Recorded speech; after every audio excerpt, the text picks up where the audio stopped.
Ways of constructing research questions, gap spotting or problematization. This presentation examines ways of constructing research questions from existing literature, which are likely to promote the development of interesting and influential theories. We review 52 articles in organization studies and develop a typology of how researchers construct their research questions from existing literature. The most common way across paradigmatic camps is to spot various gaps in the literature and, based on that, to formulate specific research questions. The dominance of gap spotting is surprising, given it is increasingly recognized that theory is made interesting and influential when it challenges assumptions that underlie existing literature. The presentation discusses why assumption-challenging approaches are rare, and it identifies a range of social norms that favor gap spotting. Finally, the presentation proposes some ways of constructing research questions that move beyond gap spotting, and discusses how these ways are likely to promote more interesting and significant theories. It is fundamental to all research to formulate carefully grounded research questions. As many scholars have pointed out that it is particularly important to produce innovative questions which will open up new research problems, might resolve long-standing controversies, could provide an integration of different approaches, and might even turn conventional wisdom and assumptions upside down by challenging old beliefs. Campbell et al., 1982, 21. In other words, if we do not pose innovative research questions, it is less likely that our research efforts will generate interesting and significant theories. Yet, despite the importance of posing innovative questions, little attention has been paid to how this can be accomplished. While there are several factors that influence the development of research questions, such as research funding, publication opportunities, fashion and fieldwork experience, we concentrate on one core aspect, namely, how researchers construct research questions from existing literature. Although not many studies have specifically looked at how researchers construct research questions from existing theory, several have come close. Davis's 1971, 1986 research about what defines interesting and famous theories, further developed by Astley, 1985, and Wick, 1989. In relation to organization studies, Locke and Golden-Biddle, 1997, and Golden-Biddle and Locke, 2007.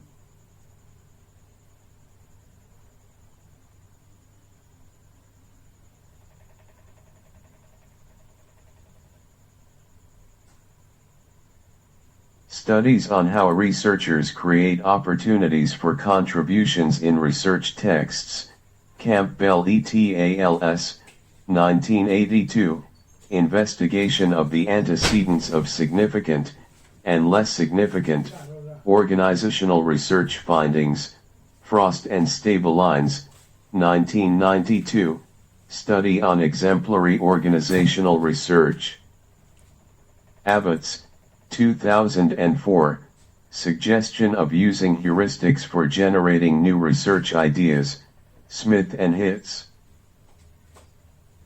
2005, Examination of how the Masters in Management and Organization Research, all of which of course are U.S. researchers or U.S. educated, generate their theories, and Starbucks, 2006, advice that researchers should challenge their own thinking through various disruption tactics. While these studies point to important ingredients of good research questions, they do not specifically focus on how researchers arrive, or at least claim to have arrived at, their research questions. They focus even less on what ways of constructing research questions from existing literature are likely to facilitate the development of interesting and significant theories. Similarly, in most standard textbooks on research methods, the actual ways of constructing research questions are scantily treated or not discussed at all. Flick, 2006. Instead, the primary discussion revolves around how to formulate feasible research questions in a particular sequential order. We are advised to first define the topic, then to clarify the domain of the research, that is, what objects should be studied, individuals, social interaction, etc. And finally decide the type of research questions, such as descriptive, explanatory, and prescriptive questions. Some textbooks, e.g. Easterby Smith et al., 2002, Silverman, 2001, Vanda, Venn, 2007, advise that formulating good research questions does not only involve defining domain, topic, and type of questions, but also considering contextual issues, such as how various stakeholders may influence the formulation of research questions, as well as the background and experience of the researcher and the field of study. While important, such advice does not provide more specific directions on ways to formulate innovative research questions by scrutinizing existing literature in a particular research area. This presentation explores 3 questions. 1. How do organizational researchers construct their research questions from existing literature as expressed in research texts? 2. What ways of constructing research questions are likely to facilitate the development of interesting and influential theories? 3. What and how do social norms guide researchers to construct research questions in particular ways and not others? We address the first question by reviewing a number of research texts in organization studies, and, in turn, propose a typology of ways of constructing research questions. Our findings suggest that the most common way of producing research questions is to spot various gaps in existing literature, such as an overlooked area, and, based on that, to formulate specific research questions. Gap spotting is of course not something absolute but varies in both size and complexity, from incrementally extending an established theory to identifying more significant gaps in existing literature.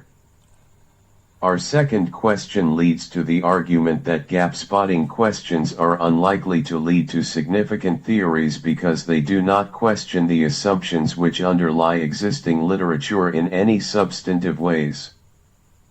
In other words, gap-spotting is more likely to reinforce or moderately revise, rather than challenge, already influential theories. The dominance of gap spotting is surprising given the increased recognition that challenging assumptions is what makes a theory interesting. Moreover, given the availability of ideas and perspectives that emphasize problematization, it is perhaps even more surprising that challenging assumptions which underlie existing theory is rarely used in formulating research questions. In order to understand why challenging assumptions is considerably less common than expected, we investigate, as our third question, What and how social norms guide researchers to favor gap spotting over other possible ways of constructing research questions. Finally, we identify some paths that move beyond gap spotting, and discuss how these are likely to lead to more interesting and significant theories. Ways of constructing research questions.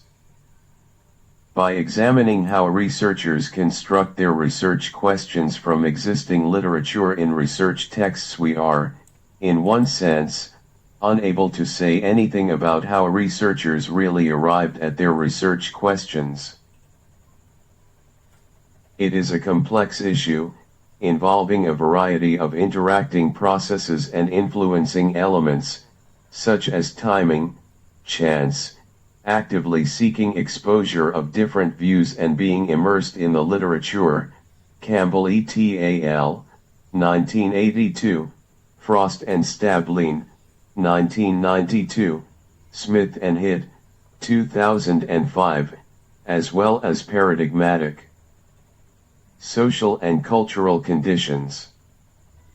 However, we believe that research texts indicate something about how researchers develop research questions from existing theory and, under all circumstances, highlight the logic behind their claim to make a contribution to the scientific field, which is highly important in itself. More cautiously, by investigating research publications, we can at least say something about the social norms and methodological rules that are likely to influence how researchers construct their research questions from existing literature. These norms are likely to have truth-creating effects. The way researchers present their ways of formulating research questions influence other researchers and frame the scientific field. In other words, while it is difficult to assess what research texts may say about how researchers really came up with their research questions at the beginning of their projects, the research text can be seen as the key stage in the formulation of research questions. It is in the crafting of the research text that the final research question is constructed, which is the one that specifies the actual contribution of the study. In some cases, the formulated research question is likely to be very similar to the ideas and purposes that inspired the researcher at earlier stages in the research process.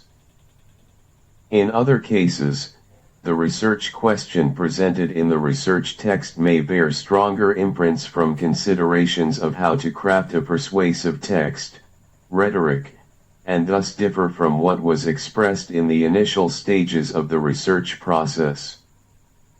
Hence, by studying research texts, we do not claim that we can say anything about what actually influenced the emergence of the research question during the first stages of the research process. Instead, what we offer is an inquiry of the relationship between literature in a field and the formulated research question guiding the delivery of the final results as expressed in the scientific text. This means that any strong distinction between what really guided the researcher and pure rhetoric is of less relevance here. Rather than the real or the presented research question, we are interested in the constructed research question, the one presented in the publication and governing the actual contribution. In particular, we claim that studying research texts reveals some important social norms and methodological principles for how researchers construct research questions from existing theory. Investigating scientific texts for understanding the research process has also been common practice within the sociology of science for a long time. E.G. Davis, 1971, 1986, Norsetna 1981, Latour and Woolger, 1979, Locke and Goldenbiddle, 1997. The research that probably comes closest to the study reported here are Locke and Goldenbiddle, 1997, and Golden-Biddle and Locke's 2007, studies of how researchers create an opportunity for contribution in scholarly journals. Adopting a social constructionist perspective, Locke and Golden-Biddle, 1997, conduct an empirical investigation of 82 qualitative studies published in Administrative Science Quarterly, 61 studies, and Academy of Management Journal, 21 studies, between 1976 and 1996. According to their study, Locke and Golden-Biddle, 1997, establishing opportunities for contributions includes two main processes, namely, structuring intertextual coherence and problematization. In structuring an intertextual field, the researcher tries to bring together existing studies into a context for contribution that reflects the consensus of previous work, p. 1029. They identified three textual strategies for connecting existing studies into a context for contribution: synthesized coherence, progressive coherence, and non-coherence. When using synthesized coherence, researchers cite and draw connections between works and investigative streams not typically cited together to suggest the existence of underdeveloped research areas, p. 1030. In contrast, progressive coherence is used for establishing a context for contribution characterized by a network of studies that are linked by shared theoretical perspectives and methods working on research programs that have advanced over time, p. 1030. Finally, non-coherence is used for describing a common research field marred by disagreement. In the second process, the researcher problematizes the established context of contribution as being deficient in some way in order to open up opportunities for advancing knowledge about topics of investigative concern, p. 1029.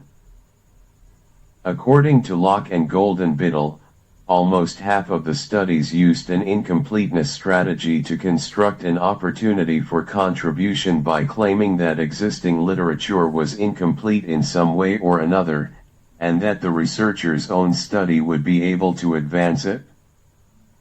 Another common way was to critique existing literature for being inadequate in some significant way.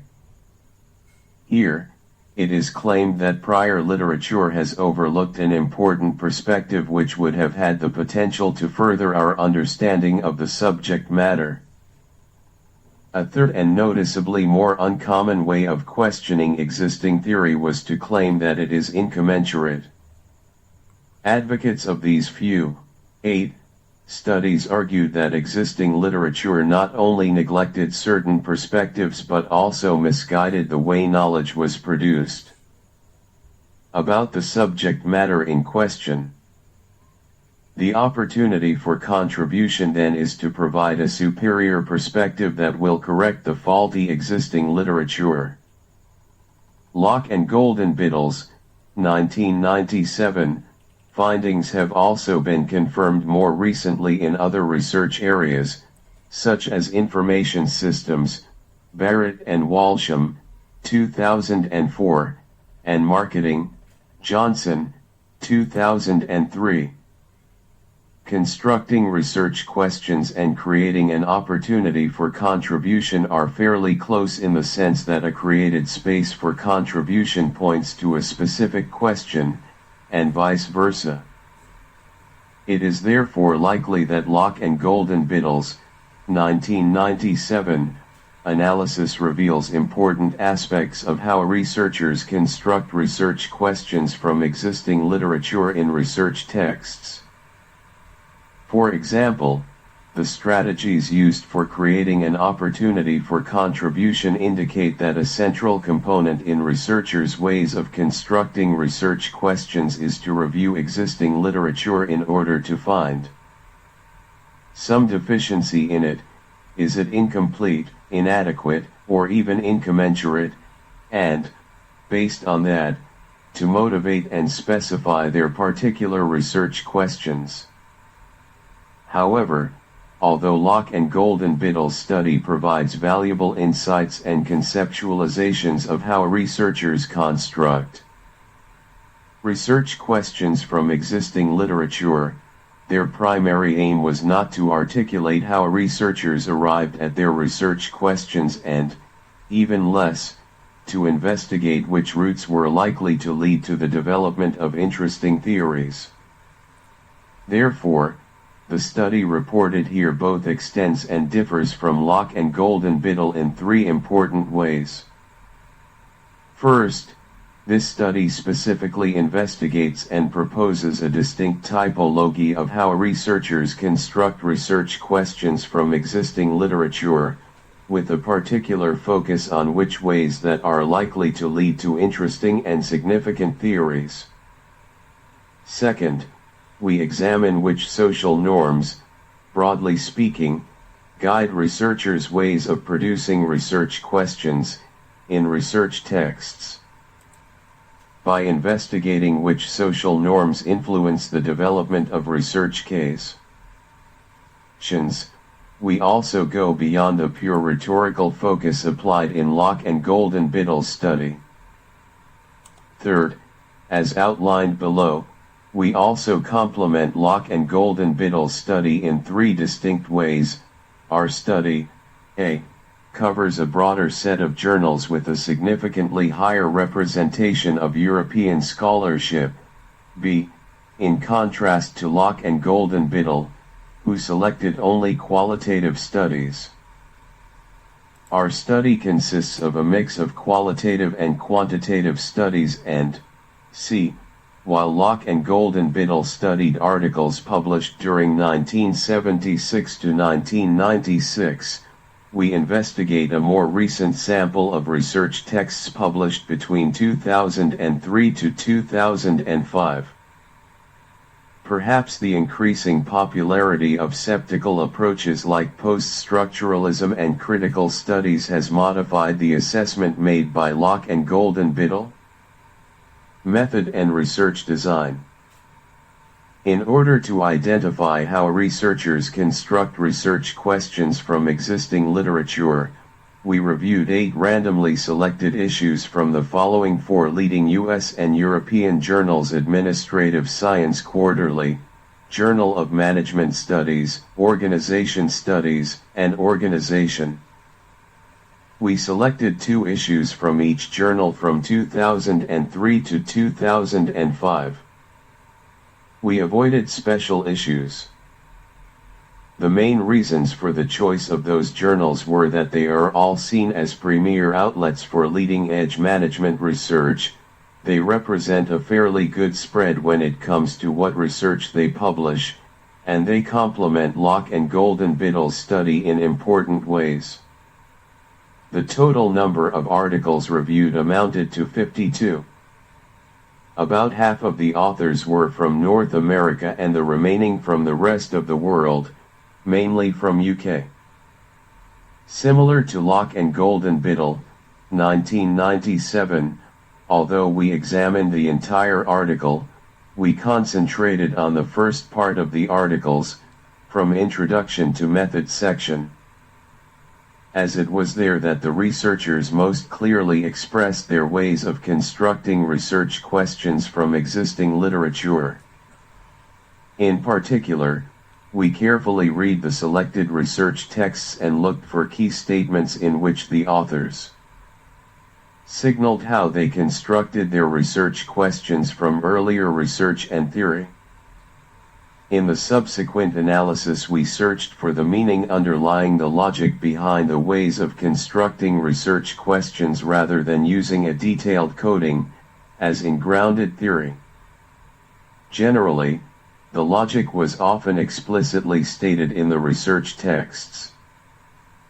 For instance, Musson and Tietze, 2004:1301, formulated their research question by saying that they would address this gap in the literature. Similarly, Westphal and Kunna, 2003, 363, argued that they would extend this literature in a specific way. Hence, in most cases the different modes of constructing research questions described below suggested themselves more or less directly from the selected research texts. Gap spotting, the prevalent way of constructing research questions. The most dominant way of constructing research questions in our empirical material was gap spotting. Researchers reviewed existing literature with the aim of spotting gaps in the literature and, based on that, formulated specific research questions. We identified three basic modes of gap spotting, namely, confusion, neglect, and application spotting. We were also able to distinguish specific versions of spotting gaps within each basic gap spotting mode. The basic gap spotting modes and their specific versions are further elaborated below. Confusion spotting. The main focus in this way of constructing research questions is to spot some kind of confusion in existing literature. Previous research on the topic exists, but available evidence is contradictory. The research question aims to sort out the identified confusion in the literature and to explain it. The main version of this mode of constructing research questions was to search for competing explanations in existing literature. Anderson and Reeves, 2004, study of board composition can be seen as a typical representative of this particular version. According to them, it is widely recognized in the corporate governance literature that large shareholders, such as founding families, tend to exploit smaller shareholders' portion of the firm's wealth. There is also a fairly widespread belief that independent directors are in a position to reduce the above conflict. There are, however, competing explanations for this. According to agency theory, independent directors can defend smaller shareholders' interests by executing control over founding families' tendency to exploit the firm's wealth at the cost of small shareholders. On the other hand, stewardship theory claims that because founding families identify themselves closely with their firms, they tend to regard the firm's health as an extension of their own well-being. Anderson and Reeb, 2004, 211. And are therefore keen to bring in independent directors who can advise on ways to keep the firm fit and profitable. Anderson and Reeb try to disentangle these competing theories, agency theory and stewardship, by examining the influence of affiliated directors, and by examining the manner in which independent directors gain their board seats amongst family and non-family firms. Anderson and Reeb, 2004, 211. Another example of using competing explanations in the literature to construct research questions is Gibbons's 2004, 238, study of how social networks influence professional values. In her review of the literature, she finds strong evidence that social systems tend toward consensus in values amongst their members at the same time as there are ample studies that report discrepancies among individuals' values in organizations. According to Gibbons, this leads to two related questions. First, which informal social forces support convergence and which foster divergence from established professional values? Second, As professional values change, how does this influence existing social networks? Neglect spotting. Spotting something neglected in existing literature is the most common mode of constructing research questions in our sample. It tries to identify a topic or an area where no good research has been carried out. There is virgin territory, a white spot on the knowledge map that produces an imperative for the alert scholar to develop knowledge about the neglected area. It is possible to distinguish three specific versions of neglect spotting, namely, spotting an overlooked area, an under-researched area, and a lack of empirical support. The most common version of neglect spotting was to search for aspects in existing literature that have been overlooked despite a wealth of studies. Musson and Tietzes, 2004, study, Places and Spaces. The role of metonymy in organizational talk can be seen as representative of the overlooked version of neglect spotting. Based on a review of existing literature, they conclude that while cultural meaning-making in organizational talk is an established area of research, the discursive mechanics of the process in which meaning is created and maintained have been largely overlooked in existing literature. They then go on to claim that we will address this gap in the literature by carrying out a metonymical analysis of organizational talk about physical places and spaces. Musson and Tietze, 2004, 1301. Searching for under-researched areas in existing literature is another common version of neglect spotting. A good representative of this route is Corley and Goya's 2004 study of ambiguity in organizational identity change in corporate spin-offs. They review the organizational change literature and conclude that a strong bias exists in the literature toward empirical examinations of additive types of changes, such as mergers and assimilations. Much less attention has been paid to studying subtractive changes like downsizing or spin-offs. Even a cursory review of the change literature reveals a strong bias toward additive changes, changes involving subtraction, such as spin-offs, equity carve-outs, and mergers have been understudied. Corley and Goya's, 2004, 174. They further specify their research question by reviewing existing literature on organizational identity in general, and organizational identity change in particular. In their review, they found that although past research has provided insight into why organizational identities change, it has not provided adequate insight into how organizational identity change can occur. Corley and Goya, 2004, 174, emphasis in original. Thus, they set out to study how organizational identity changes occur in spin-off organizations. A similar but different version of neglect spotting is to search for areas in existing literature that lack empirical support. For example, in reviewing the literature on organizational learning, Dyke et al. 2005, come to the conclusion that most of the theoretical concepts and models that were supposed to capture the nature of organizational learning have had little empirical support. This led them to study the extent to which current key concepts and models of organizational learning have been empirically supported. Application spotting. Spotting a new application in existing literature is a third basic mode of constructing research questions. It searches mainly for a shortage of a particular theory or perspective in a specific area of research. The research task is to provide an alternative perspective to further our understanding of the particular subject matter in question.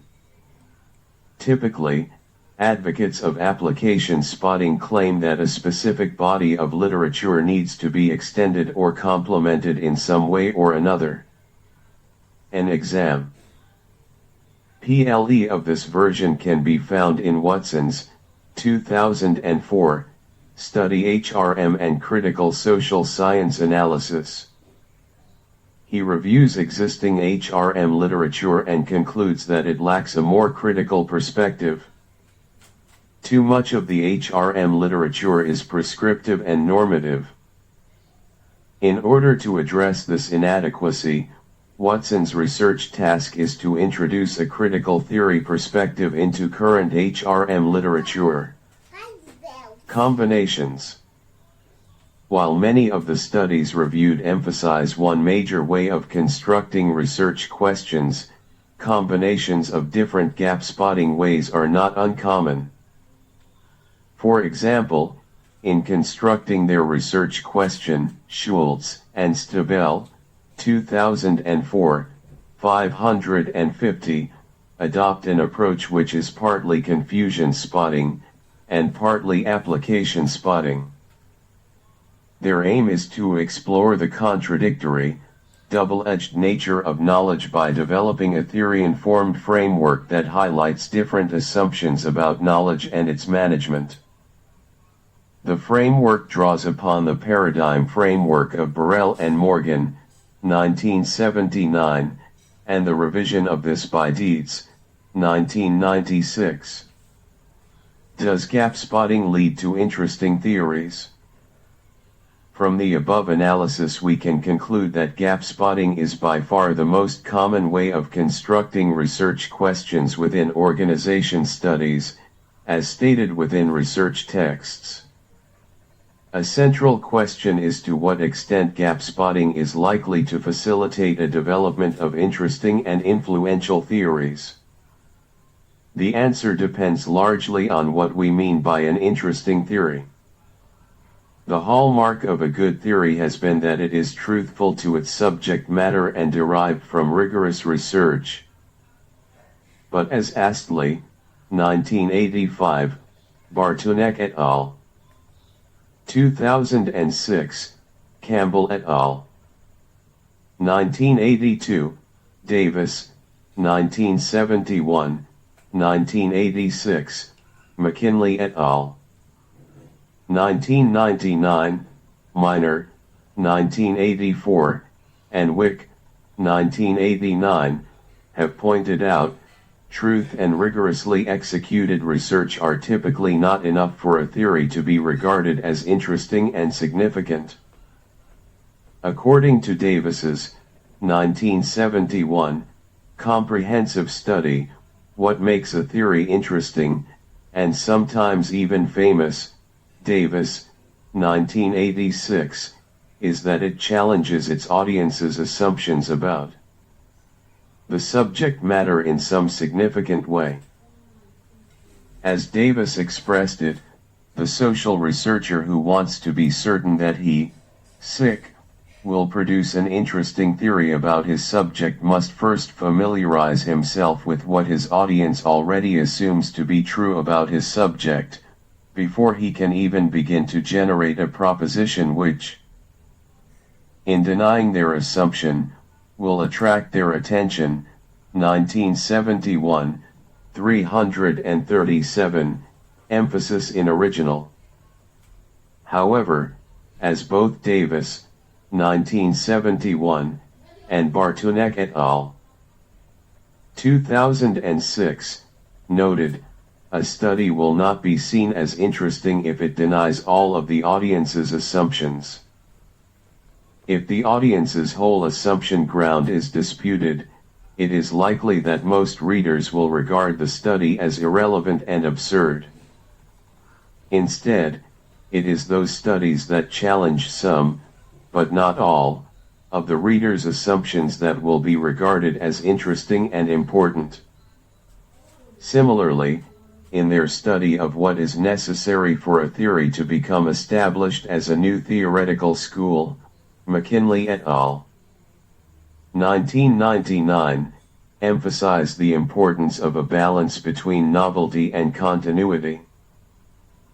In order to receive attention, a theory must differ significantly from the existing ones at the same time as it must be connected to established literature in order to be seen as meaningful.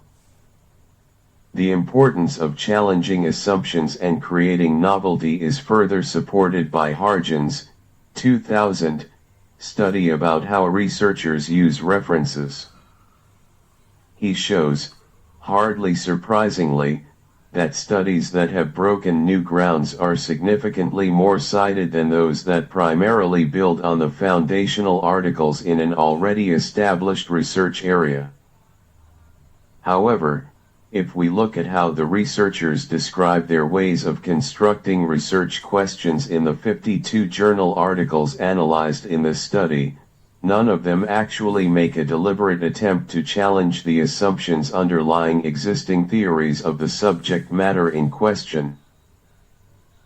The use of gap spotting is not only evident in more positivist research studies, but spans theoretical camps. For example, Case and Phil Lipson, 2004, 473, work within a post-structuralist framework informed by Foucault and Burrell's work.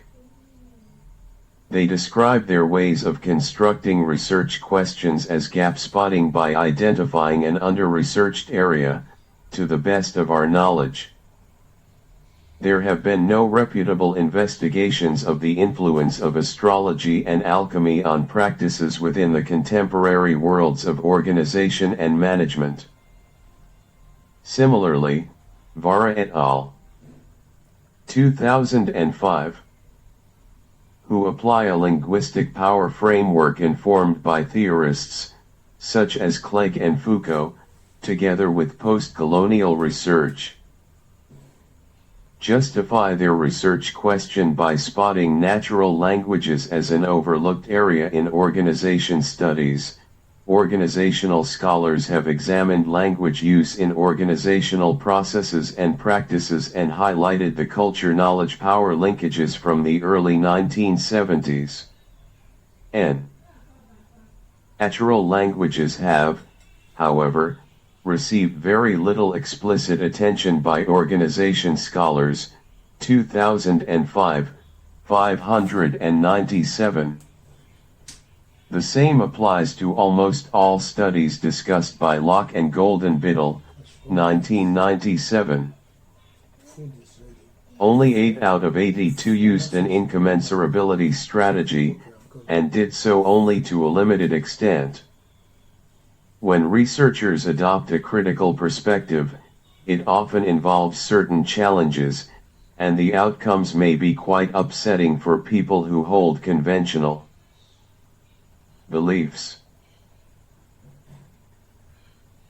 Yet when it comes to formulating research questions, those researchers often accept the existence of a particular subject matter, such as Watson, 2004, did in his study regarding HRM, with the existence of HRM as a subject matter motivating a critical perspective.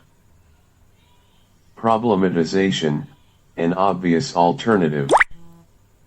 If we take seriously the insight that challenging the assumptions which underlie existing theory is a core ingredient in making a theory interesting and influential, an obvious way of constructing research questions is problematization.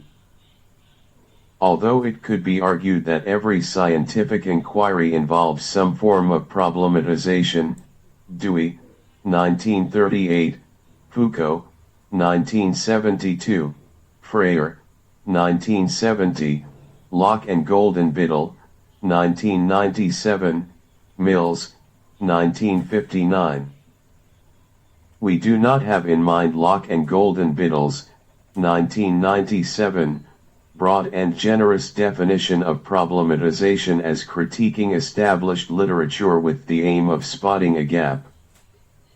Instead, we are closer to Foucault's 1985-9 conceptualization of problematization as an endeavor to know how and to what extent it might be possible to think differently, instead of what is already known. A central goal in such problematization is to try to disrupt the reproduction and continuation of an institutionalized line of reasoning. It means taking something that is commonly seen as good or natural, and turning it into something problematic.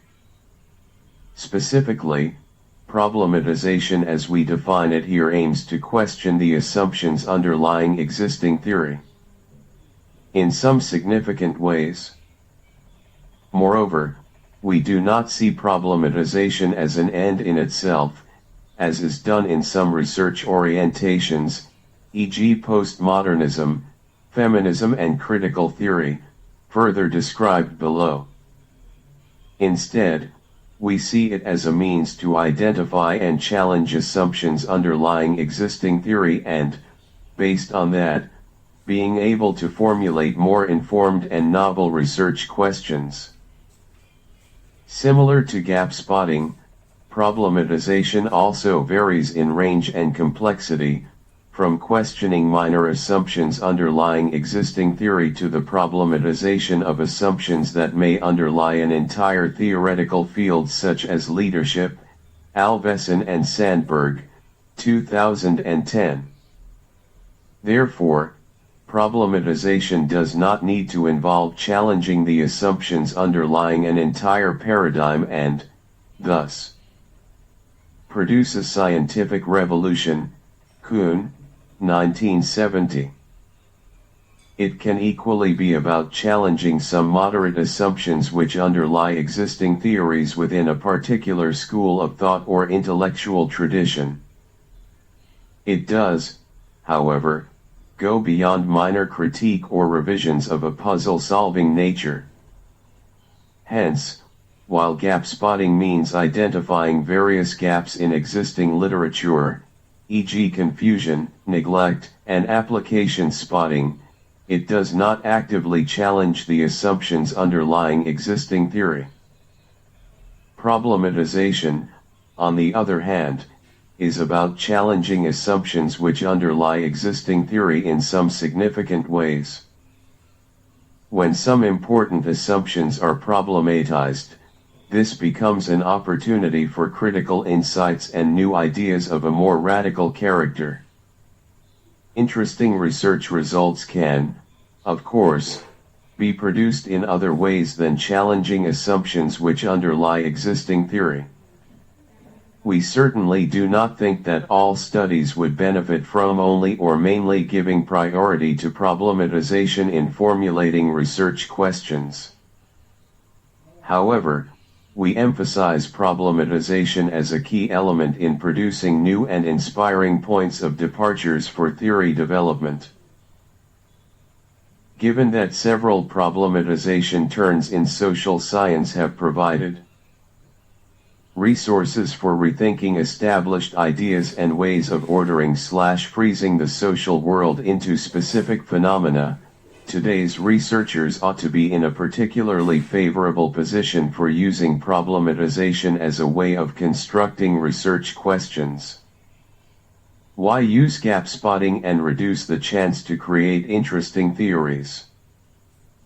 During the last 3 decades, several problematization turns, such as the interpretive, Geertz, 1993, Rubinow and Sullivan, 1987, Smirsic, 1983, political, Alvesen et al., 2009, Burrell and Morgan, 1979, Foucault, 1977, linguistic, Grant et al., 2004, constructionist, Gergen, 1992, Sandberg, 2001, and, perhaps most notably, postmodernist, Cooper and Burrell, 1988, Dietz, 1992, Knights, 1992,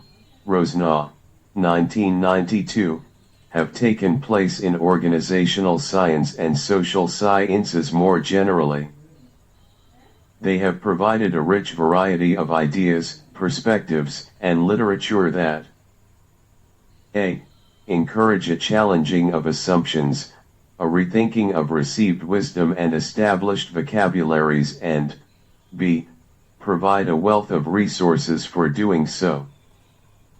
The latter includes knowledge about paradigm relativity, different theoretical vocabularies, methodological critiques, and the role and importance of considering alternative languages and modes of construction, as well as a familiarity with postmodernistic ideas, such as defamiliarization, deconstruction and resistance readings.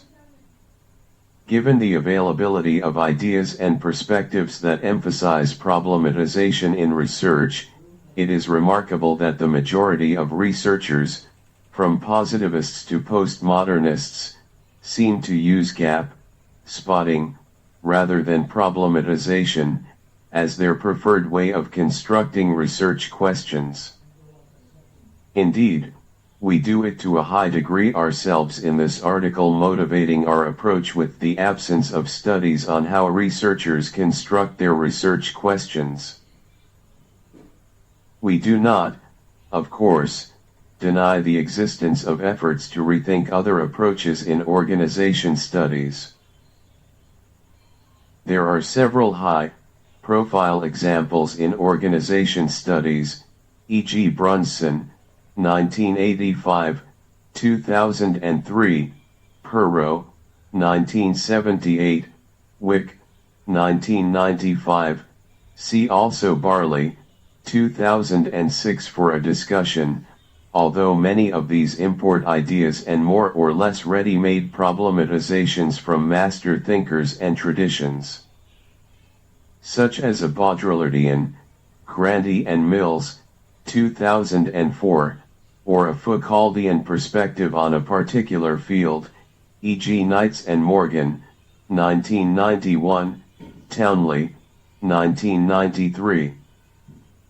While such applications are commendable, they tend to be specialized examples of a particular problematization approach rather than a more genuine problematization.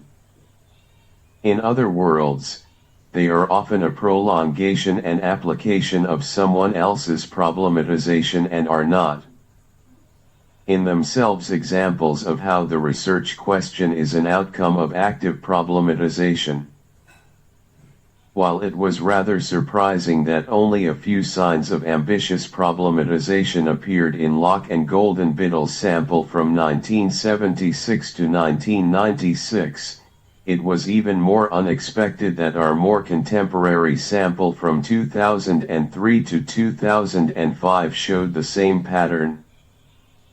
The shortage of examples in Locke and Golden-Biddle's, 1997, and our own sample, suggests that the various problematization turns may have put their imprints on debates and specialized work but have not really influenced the formulations of research questions in organization studies. An interesting question is thus, why does gap spotting continue to be the dominant way of constructing research questions from existing literature, as expressed in research texts? One possible explanation is that researchers are far more calculative than how they appear in research texts. They may be wolves in sheep's clothing in the sense of using gap spotting as a rhetorical clothing to increase their chances of getting their research published, when in reality, they construct their research questions through problematization of existing literature. Tsuka's personal communication, for example, pointed out that Chia and himself, Tsukas and Chia, 2002, challenged assumptions of stability that have long underlain understandings of organizational change, yet they used gap-spotting language insofar as they say that they aim to build on, extend, and further radicalize current processual understandings of change. Similarly, Starbuck, 2003:349, argued that authors can increase their acceptance of their innovations by portraying them as being incremental enhancements of widespread beliefs. Sociologists such as Bourdieu, 1996, Mulcahy and Gilbert, 1983, Latour and Wilger, 1979, have also noted that researchers in both the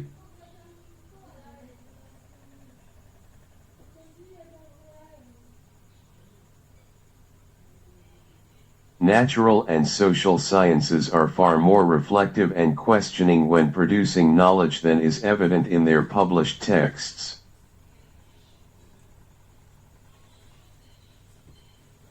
However, it is an open question whether more active problematization has been used in some studies but disguised in the actual research text.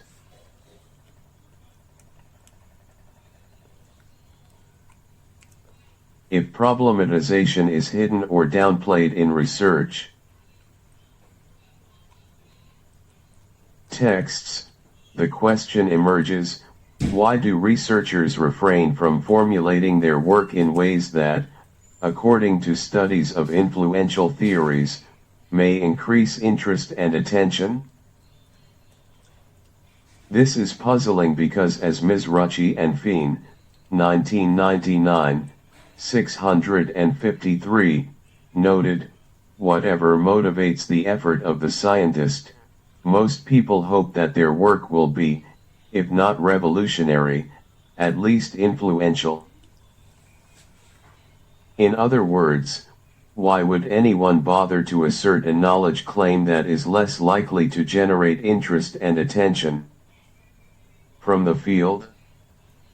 And as we have seen, gap spotting is not just a characteristic of conventional research but also of more progressive versions inspired by post-structuralism. The question is particularly interesting as it could be argued that scholars seem to voluntarily refrain from addressing existing studies in a way that, according to Davis and others, would increase the likelihood of producing an interesting and influential theory. Could it be that the ways in which tenure, promotion, and funding decisions are made in most universities force researchers into gap-spotting research? The answer to the question of why there are so few examples of problematization is not likely to lay inside the investigated research texts. Although they indicate that gap spotting is the favored approach or a possible rhetoric legitimating research papers, they do not really tell us why researchers use gap spotting as the preferred way of constructing research questions. Instead, the answer is more likely to be found in the scientific field within which these texts are located and produced. Research texts are crafted in a socio-political context and the need to adapt to the rules of the field is strong. Cf. Alves and et al., 2008, Hassard and Kelemen, 2002. Scientific fields consist of a range of social norms and methodological rules that guide and regulate the production and publication of scientific knowledge in significant ways. Bourdieu, 2004, Cole and Cole, 1967, Kuhn, 1970. Important questions here concern: what kind of possibilities or constraints does a scientific field offer? What social norms regulate the production of scientific knowledge and publication of scientific texts within a particular scientific field? What are the expectations and constraints expressed by editors and reviewers as representatives of the research community exercising control over texts? What kinds of reward systems, promotion, funding, recognition, etc., exist within the field and how do they regulate the conduct of producing research, especially the production of research reports? Although many of these norms are part of the taken-for-granted landscape of the scientific field and therefore hard to detect, Gadamer, 1994/1960, Goldner, 1970. We think that the viewpoints below are important to consider for understanding the emphasis on gap spotting and the shortage of assumption-challenging studies. More specifically, we think there are 8 partly overlapping social norms and intellectual reasons that encourage researchers to use gap spotting as the preferred way of constructing research questions and ultimately, their choice of rhetoric used in research texts. 1. Gap spotting is easy. Earlier studies are relatively easy to review and to locate one's own study within. As Davis, 1971, Locke and Goldenbittle, 1997, and Hargens, 2000, have shown there are numerous ways of constructing earlier studies to support one's own purpose and make one's own study seem highly logical and motivated. From an editor's or a reviewer's point of view, gap spotting is also straightforward to assess. Is the relevant literature covered or not? Writing and presenting papers in a similar way also has the advantage of being easier to read. The parties involved know what to expect and don't have to cope with deviations. One could imagine other standards or greater variation for journal publishing than the dominant one, but as institutional theory teaches us, see for instance, Scott, 2001, we tend to follow specific dominant forms. Voluntary imitation and pressure from others means that contemporary organization studies, like most other fields, are presented in the form of gap spotting to reduce creating deviation, confusion, and sanctions. 2. Gap spotting is uncontroversial and safe. Gap spotting represents a relatively safe way of constructing research questions. Locating an empty space for an additional study may appeal to consensus and may be read as non-political and harmless. Questioning assumptions and conceptualizations of other studies, on the other hand, may raise sensitive issues, and upset colleagues, reviewers, and editors. Many organizational theorists are therefore likely to adopt gap spotting in order to play safe, and even be prepared to sacrifice relevance for a careerist credibility. Meir and Meir, 2002, 107. More specifically, challenging assumptions often means questioning existing power relations in the field, and most scholars are probably unwilling to rock the boat as it may trigger negative feelings and hamper their careers. Dominant actors within the scientific field, such as journal editors and reviewers, are vigilantly guarding their positions from potential challenges. Bourdieu, 2004, Breslau, 1997. For instance, in his study of peer reviewing in several different journals within the social sciences as well as in the natural sciences, Starbuck, 2003, 347, found that reviewers tend to criticize the methodology of studies that contradict the theories they prefer, and they applaud the methodology of studies that support the theories they prefer. 3. A powerful tradition indicates knowledge accumulation. Traditionally, social science is supposed to advance through the generation of new knowledge, either by the accumulation of verified, or corroborated, hypothesizes, or the discovery of theory by sifting through mountains of data. As Litchfield and Thompson, the founders of Administrative Science Quarterly, lay out in their vision of the field of organization studies, scholars should build a cumulative, comprehensive, general body of theory about administration. Palmer, 2006, 537. This research logic tends to lead researchers to adopt a systematic, analytical, and often narrow focus that makes them unable to ask more fundamental and skeptical questions that might encourage some significant rethinking of the subject matter in question. It also gives an impression of a collective project, which is being drawn upon and developing. It signals reason, rationality, progress, and may work as an antidote to a lurking feeling that social research has strong elements of subjectivity, arbitrariness, and relativism. Hence, gap spotting may not only be used to legitimate oneself as a credible researcher but also the scientific project itself and, thus, preserve and reproduce knowledge accumulation as a fundamental scientific ideal. 4. Academia is a crediting economy. Closely related to the accumulation ideal, an important rule in the academic world is to build on and acknowledge the work of other scholars. In order to do so, we cite each other, and ourselves, frequently. While the way we cite each other varies across scientific disciplines, researchers within the social and behavioral sciences consistently cite more papers, in particular foundational papers, in their respective areas than their colleagues within sci. Inc., e.g. Hargens, 2000.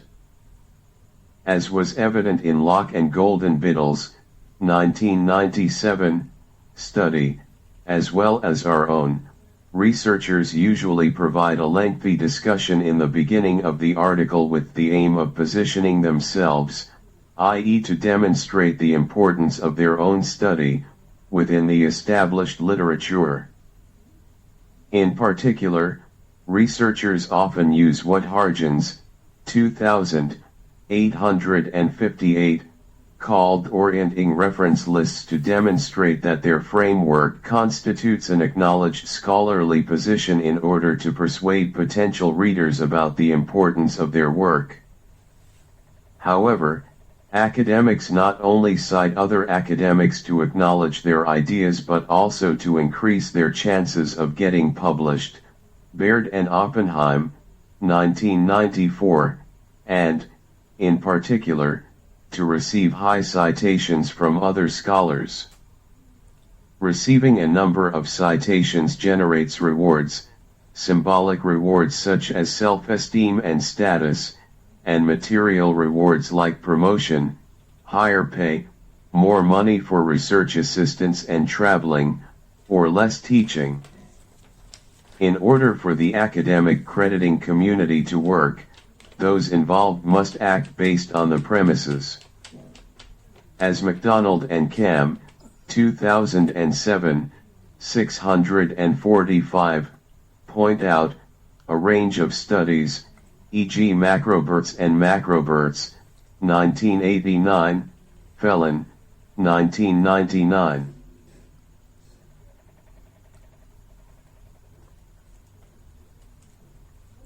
Yalin, 1995, show that those who want their papers cited are well advised to produce long reviews, preferably of methodology. Taken together, the norm of acknowledging other scholars' work through extensive citation is likely to encourage gap spotting and, thus, reinforce, rather than challenge, already influential theories. 5. Research institutions encourage gap spotting. Universities and researchers are increasingly governed by various funding and assessment formulas, Wilmot, 1995. These are introduced by governments with the aim of allocating funding to universities and to individual researchers and/or used by universities to encourage and demonstrate results. For instance, in the UK, the Research Assessment Exercise, RAE, which was established in 1986, heavily inspired by the American academic system, uses specific lists of quality journals to measure the outputs of academics, and based on that, allocates funding to specific universities. Besant et al., 2003. The RAE and similar measurement regimes have also been introduced in many other countries in both Europe and Asia. Leung, 2007. Universities use those lists of quality journals for deciding whether they should offer some 1. An appointment, tenure, promotion, or pay rise. The use of such lists is likely to encourage researchers to publish articles in particular journals rather than trying to develop more original knowledge through problematization of existing literature.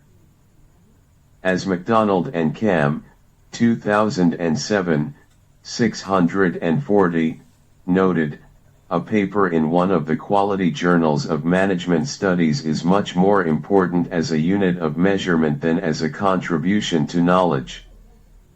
It measures academic performance and determines much academic funding. Getting an article published in a high-quality journal is particularly important because what drives the citation of an article is mainly the prestige or average citation rate of the journal, Judge et al., 2007, and not the actual knowledge claim. In addition, the strong encouragement of publishing in high-quality journals is likely to further cement gap spotting as the preferred way of constructing research questions. This is because those journals are often less inclined to publish more innovative research in comparison to lower status journals. Starbuck, 2005. 6. Contemporary journal formats encourage gap spotting. Journals and their social norms of what characterizes credible research have a huge impact on scientific knowledge production. As Maingemadden and Baden-Fuller, 2008, 118, noted in their extensive review of more than 65,000 journal articles between 1992 to 2005, journals are not only significant foci for the dissemination of knowledge, but they also have a role in identifying the research agenda through editorials. Invited contributions from leading thinkers and special issues. The prevalent journal logic, for instance, stipulates that the researcher should position him or herself in relation to earlier studies and motivate what he is doing, often based on a superficial overview of existing literature.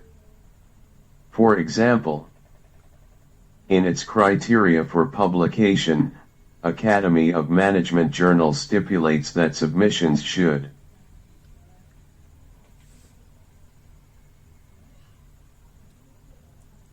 clearly communicate the nature of their theoretical contribution in relation to the existing management and organizational literatures.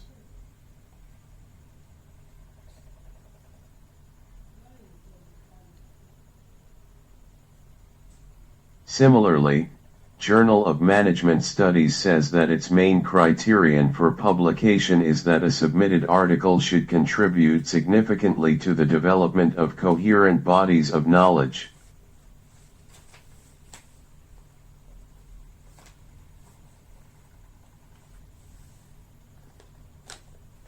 Given a stipulated word limit and a pressure to cover all relevant work, it is difficult to devote much attention to questioning ideas and assumptions underlying existing literature of the subject matter.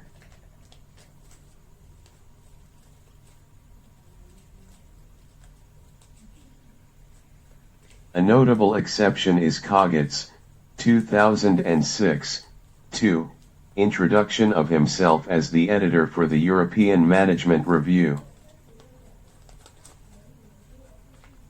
There, he explicitly states that we do not require that every article considers what the current theory is in order to frame an investigation. But as Palmer, 2006, 546, observes, I suspect that Coggett's promise taps a deep and considerable well of resentment on the part of some organization studies scholars about the theoretical path dependence fostered by the field's major publications. 7. It often makes sense to adopt gap spotting. While most of our answers above refer somewhat pejoratively or ironically to social norms rather than rational arrangements, we do not want to overemphasize the non-rationality of gap spotting practices. We think it often makes sense to review and base one's work on earlier studies. For instance, if there is a wealth of good studies which one, after a critical scrutiny, finds reasonable, it may be a good idea to use them as a spring board for formulating one's own research questions. This is particularly the case for researchers disinclined to engage in heavy critical thinking, express broad scholarship or be engaged with the various problematizing schools that have emerged. It is also vital to acknowledge the more important contributions in the field and make sure one is not reinventing the wheel. However, the necessity of some degree of gap spotting does not imply that it should be the dominant logic behind the construction of research questions. 8. The alternative to gap spotting problematization is difficult. Many important things have already been said and many interesting problematizations have already been made. It is demanding to produce a good problematization and it may also be challenging to follow it through and deliver an original research question. Problematization requires that the researchers invest considerably more time and intellectual effort in constructing research questions. Alvesen and Sandberg, 2010. A particular challenge in problematization is not only to question assumptions which underlie other scholars' theories but also those which underlie one's own theoretical framework. See also Starbuck, 2006, 142 to 155. Taken together, we argue that the above social norms and intellectual reasons in the scientific field exercise a strong normative control over the way research is conducted and reported in research texts. Through a long and extended socialization into the scientific field, most researchers internalize those norms and develop what can be called a gap-spotting habitus, to borrow a term from Bourdieu. By following this habitus, we reproduce it, and because of our doing so, gap spotting achieves the status of the proper or right way of constructing research questions. Flagging for routes to research questions beyond gap spotting. Without denying the relevance and advantages of gap spotting, we believe it is important to loosen up the set of social norms that strongly encourage researchers to use and internalize gap spotting as the preferred way of constructing research questions from existing theory. In particular, given that challenging the assumptions which underlie existing literature, including in the researcher's own tradition, is a recognized aspect of what makes a theory interesting and influential, it seems.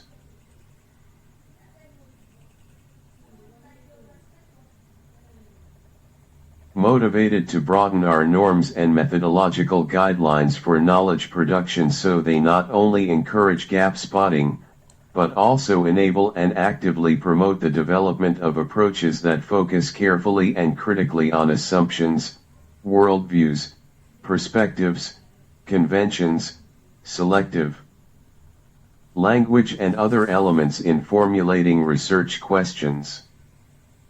Below, we suggest 4 ways of constructing research questions that go beyond gap spotting and, by doing so, also point at ways in which authors, reviewers, editors, and research institutions adjust the social norms for knowledge production to encourage more assumption-challenging approaches.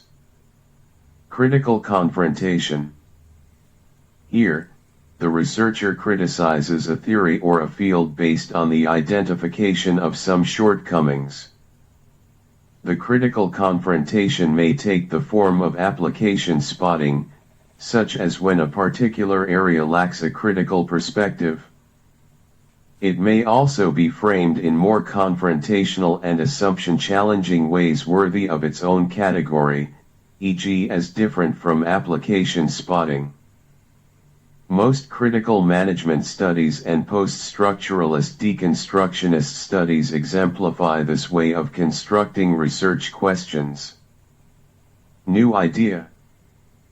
This simply means that the author emphasizes a new idea. The author claims innovation and does not follow any route marked by the map of a literature review of what has not already been studied. This means sidestepping both building on and challenging existing studies. It calls for original thinking and a high level of self-confidence. However, this approach is not common in contemporary management studies. One recent example is Gabriel, 2005, who suggests the glass cage and the glass palace as new metaphors for organization studies.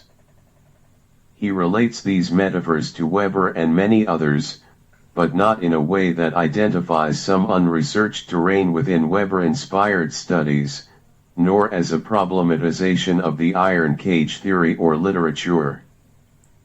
Originality in this sense sidesteps the issue of problematization or other explicit routes to research questions.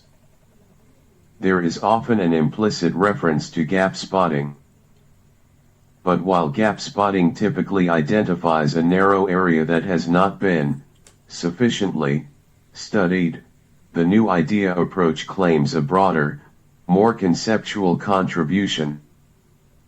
Quasi-problematization.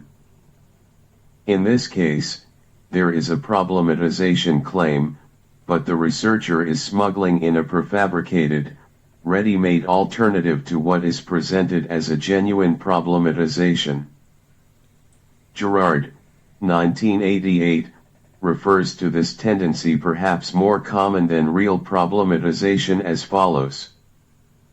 It is well known that critics project their own pet ideas onto the texts they claim to be criticizing.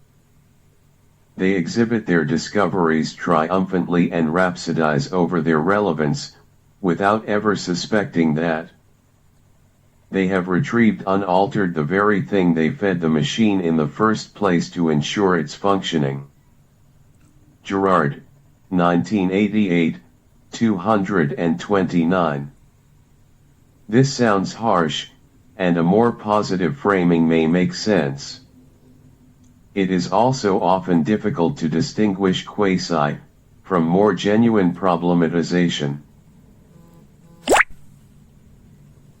A skilled critic can perhaps identify whether a critical turn of an input is an outcome of a creative act rather than an application of a truth already available in the literature/tradition in which the problematizer is located. Problematization. As an alternative to the above ways of constructing research questions, we suggest the possibility of problematization.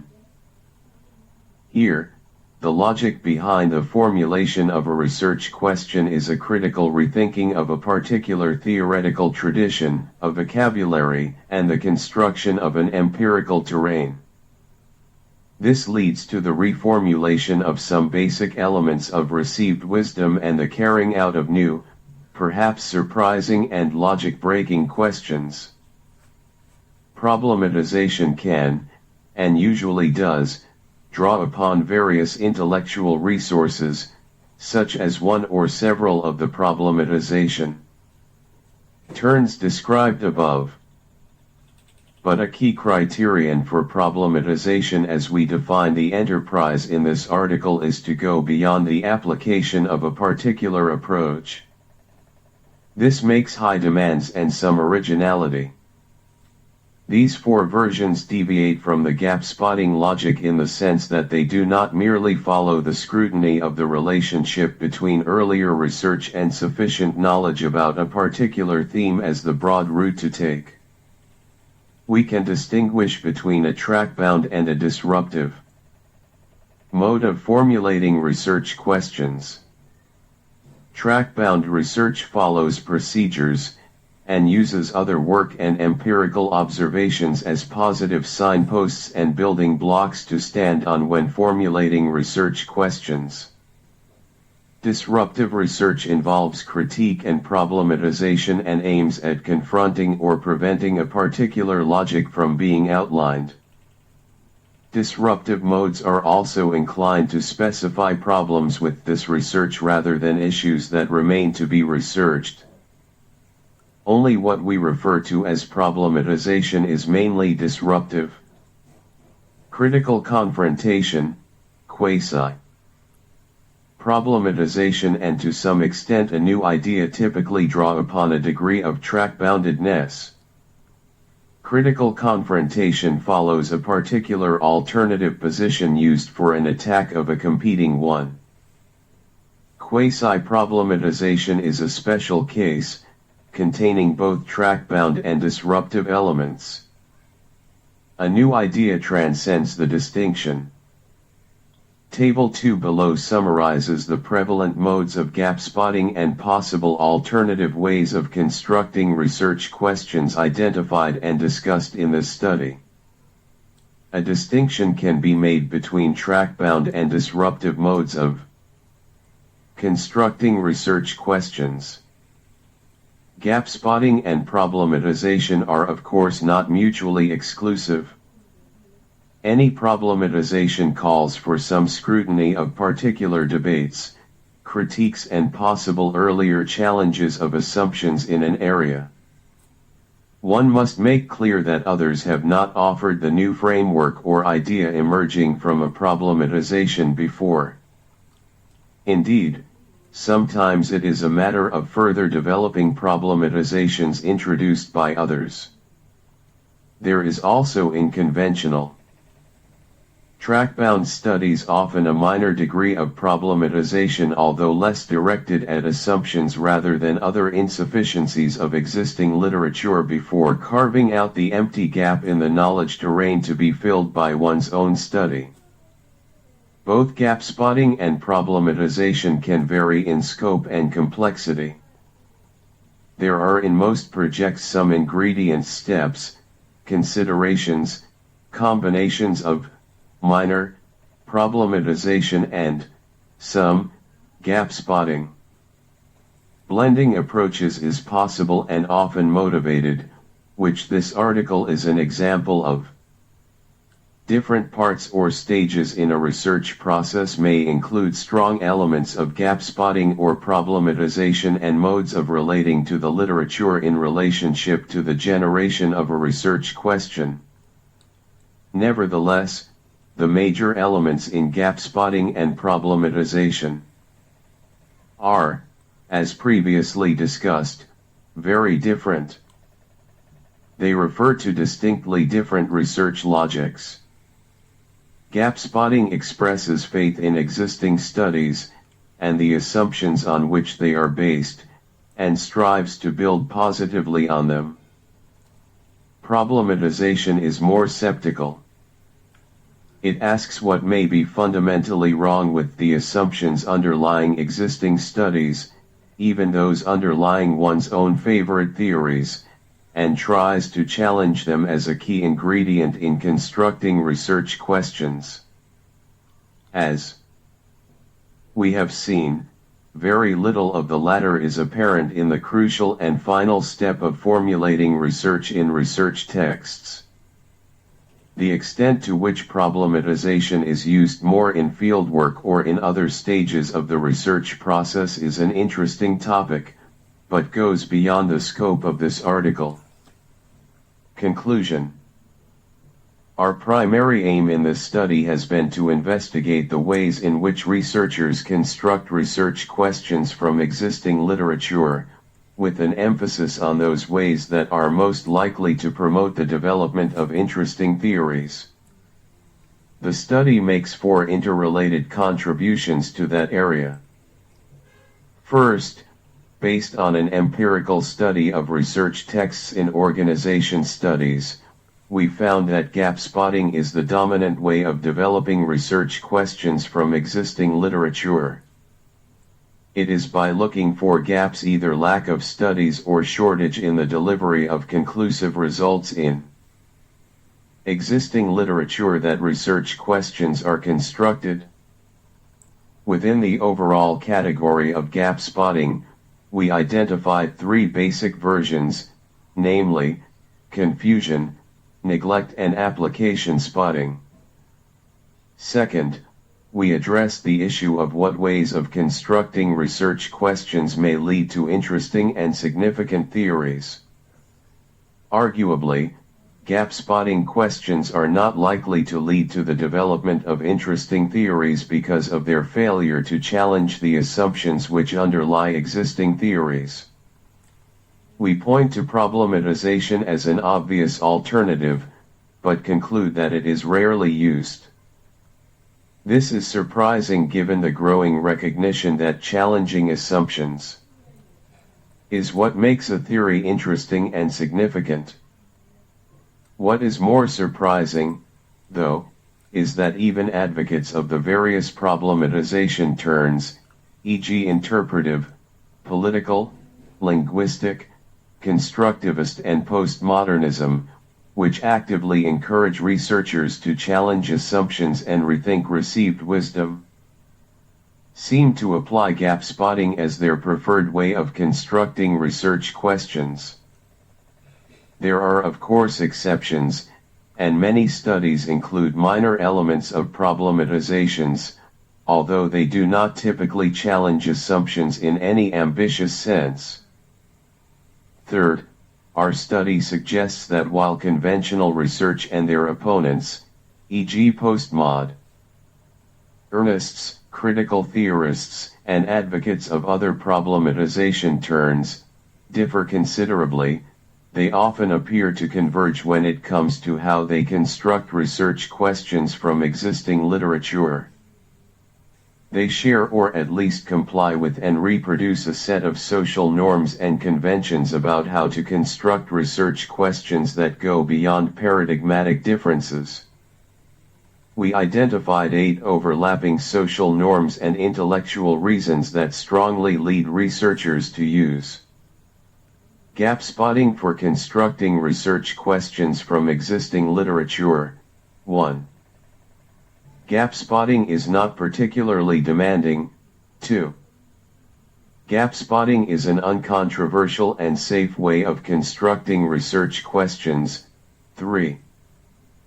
The scientific ideal of knowledge accumulation. 4. The prevalent crediting norm in academia encourages gap spotting. 5. Research institutions strongly promote gap spotting through their various measurement regimes. 6. The contemporary journal format further encourages gap spotting. 7. Gap spotting often makes sense to use, and 8. Problematization as an alternative is difficult and considerably more intellectually demanding than gap spotting. In conclusion, given the centrality of scrutinizing and challenging assumptions for producing interesting and influential research, we think it is necessary to question the wide use of gap spotting within organization studies. More specifically, In this article we developed and proposed 4 alternative ways of constructing research questions, namely, critical confrontation, new idea, quasi-problematization and problematization. We certainly don't claim that those ways are suitable for all research and should replace gap spotting. However, given the dominance of gap spotting and a general feeling that the field is stronger in providing rigor than producing interesting new ideas, we urge authors, reviewers, editors, and research institutions to be less inclined to employ and encourage gap spotting in formulating research questions. Instead, more disruptive modes should be promoted and used, as they are likely to lead to a development of more interesting and significant theories.